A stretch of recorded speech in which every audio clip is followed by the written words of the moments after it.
This is the VOA Special English Health Report.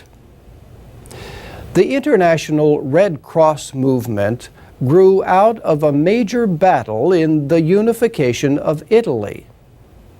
The Battle of Solferino took place 150 years ago in June of 1859. Volunteers from Red Cross and Red Crescent societies around the world gathered in Solferino to mark the anniversary. About 8,000 people marched in a torchlit event called a fiaccolata. They followed in the footsteps of those who took injured soldiers from Solferino to the nearest village, Castiglione. Hannington Segrinya, National Youth President of the Ugandan Red Cross Society, says the visit made him want to work harder to help people. He said he is going back to Uganda to work for humanity.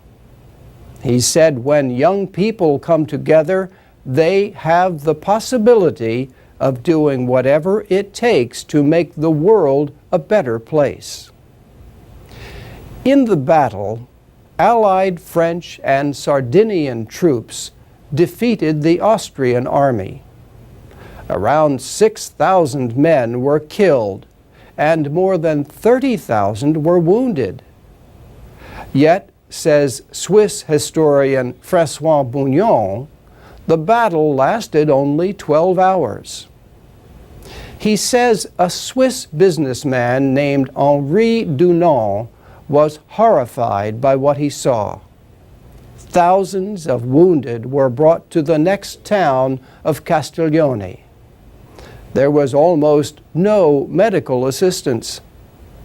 Mr. Dunant saw thousands of men suffering from very deep wounds and left to die without any real assistance. Mr. Bougnon says Henri Dunant quickly took action.